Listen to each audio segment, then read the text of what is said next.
and welcome to the Fantasyland Basketball Podcast. As always, I'm your host, Mark Shorten. Now, I hope everybody has had a solid start to the season. We're, 4, potentially 3, depending on when your season started, weeks in, and I would like to think that everybody's off to a bit of a hot start. I have been fortunate enough to be pretty successful across most of my leagues so far. Undefeated in one, which is nice, and then a better than even record, so better than 50% record in every single other one, which is good. It's what you want to start the season as well.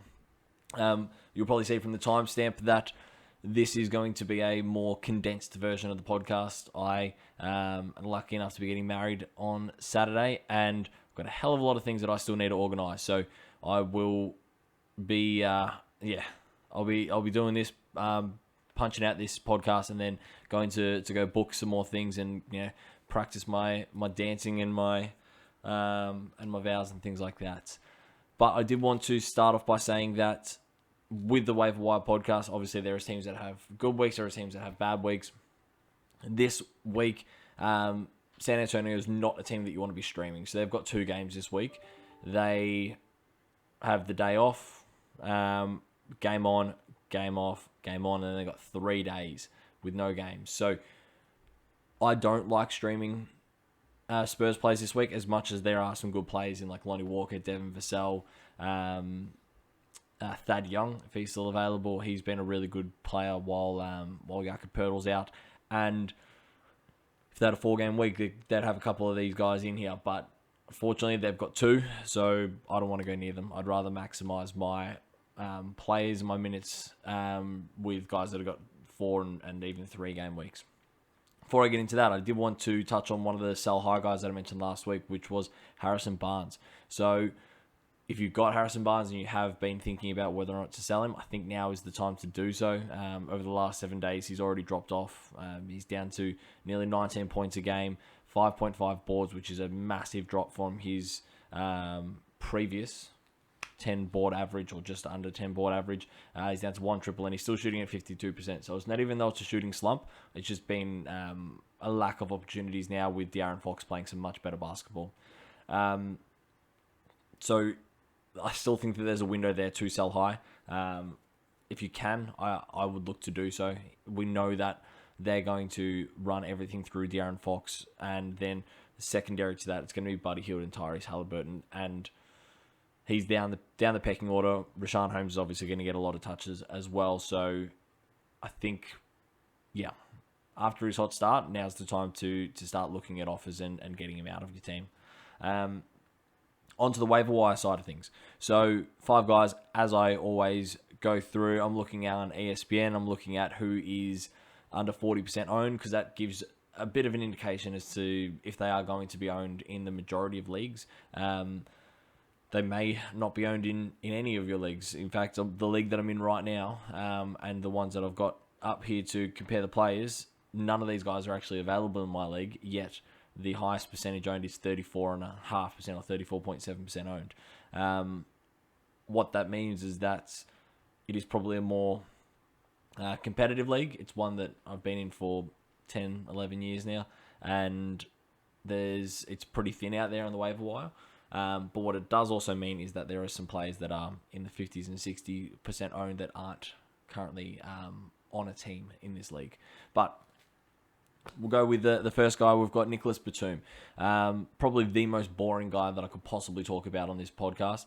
But Nick Batum, he is obviously he plays for the Clips. 4 games this week. He's 34.7% owned. And as far as waivers go, you don't necessarily want somebody who is going to shoot the lights out. You're wanting somebody who's going to be consistent, and you know what you're going to get from them. When I say shoot the lights out, I mean you're not going for high side here. You're going for consistency, and you want to make sure that if they're coming into your team, you're not going to have any duds. You're going to have some guys who are just going to perform game in, game out, and Nick Batum is that guy. Over the last 7 days, he's only averaging 12 points, but he's shooting at 59% from the field. He's getting you 3.5 triples. He's getting you nearly 5.5 boards. But more importantly, he's getting you 1.8 steals and 1.3 blocks with only 0.8 turnovers. I mean, as far as waivers go, that's as consistent as you want to get. As I said, boring. He's not going to give you 20 points on a night. He's not going to give you 10 assists on a night, but he is going to get that done every single night. He just gets himself into positions. He knows what to do and when, and he's playing some really good basketball at the moment. So he's definitely somebody that I think you should look at with a 4-game slate this week. Dylan Brooks, he's the next cab off the rank here. Dylan Brooks is, so they've got 3 games this week. He is 27.4% owned. The hesitation with Dylan Brooks is they are likely to sit him for random rest days because obviously he's coming back from an injury. But having said that, Taylor Jenkins has gone straight into the lineup with 26 minutes and 31 minutes. They know that, we know that they love Dylan Brooks as much as that hurts D'Anthony Melton and Desmond Bane's production. But he started hot.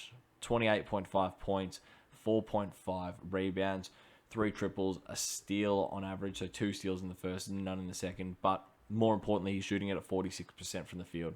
Now, that won't be sustainable, the 46%. I do think he's going to drop down to more of a 42, 43%, because that's who he is, which means that his points will drop off to 17, 18. But, hey, right now, 3-game week, he's owned in 27.4% of leagues, which means that he's not owned in, quick maths, 72.6% of leagues, and that is, it's climbing. His ownership is climbing, so he's somebody that you definitely want to be picking up this week with the potential to have him long term and to hold on to him as the season progresses, because D'Anthony Melton, as good as he is, he needs minutes to perform, the same as Desmond Bane, and Dylan Brooks is the guy that they want there because he is the better wing option on the offensive end. Arguably, I think that, I know that D'Anthony Melton's better defender, but they like Dylan Brooks, so they're going to give him minutes. So he's somebody that you could probably lock in for close to 30 minutes a night for each of the 3 games, and he's going to get you some really good production. Bobby Portis, he's the next guy I've got here. So Milwaukee, in fact, they've got the next 2 guys. Milwaukee play 3 games this week. Bobby Portis is playing some ridiculous basketball right now, averaging nearly 18 points a game, 2.5 triples, nearly 50% from the field, 8.5 rebounds, 1.3 steals, 1 block, and he is doing it pretty consistently. Over the last 5 games, 13, 19, 17, 22, 11 points. He's had double-digit boards in 2 out of those 5 games. He's had 2 blocks in 2 out of those 5 games. He's got a steal in all bar 1, and he just looks really, really good whenever he's out on the court. He's playing with confidence. They love him, and I think that he's an absolutely viable option for your game week this week.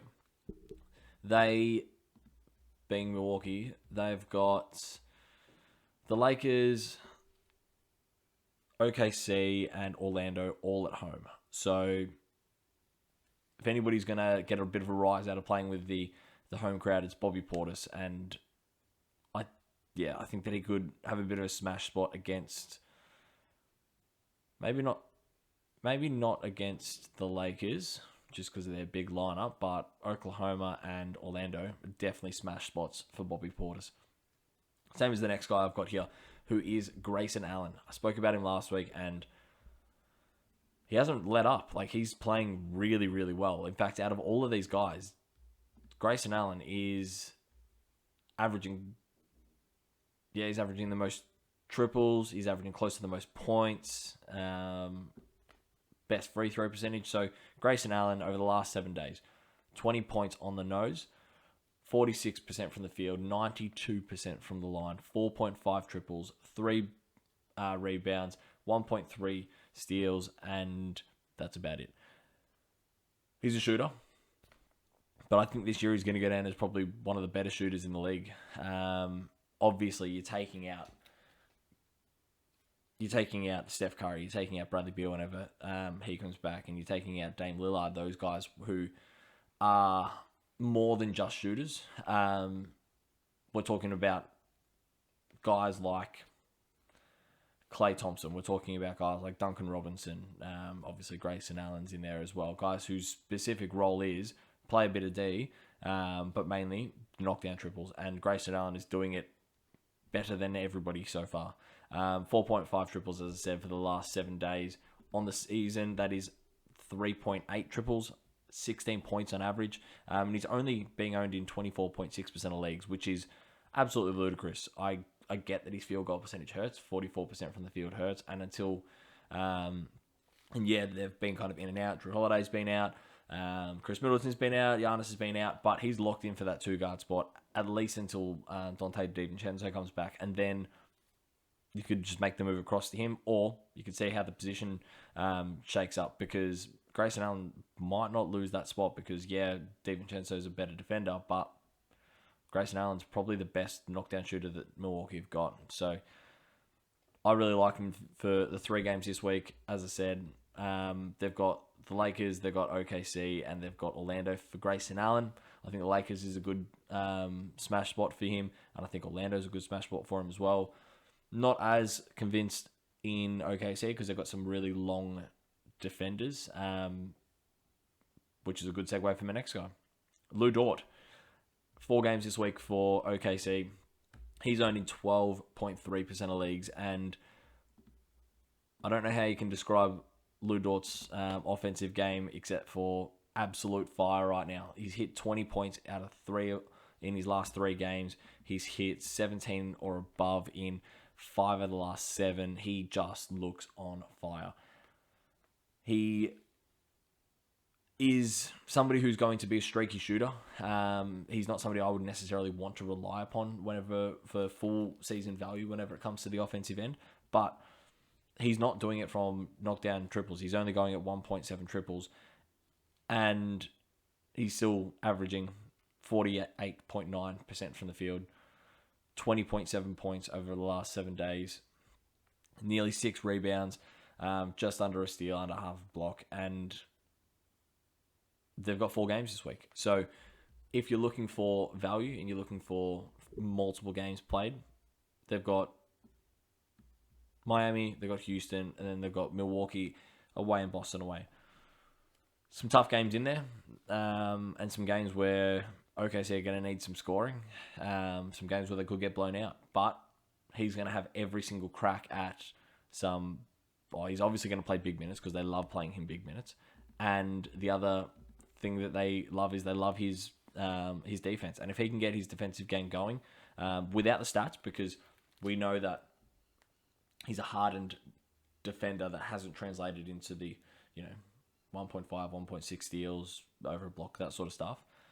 But if he can get some nice stops, that will translate onto his offensive end, which we've seen the last couple of games as well. So they've got, as I said, they've got 4 games this week. They've actually got 5 in the next 7 days. So Lou Dort is definitely somebody that I'll be looking at as soon as he hits the waiver wire in my leagues. But other than that, as I said, short and sweet podcast this week. I will be going live again on TikTok, hopefully Wednesday, might be Thursday.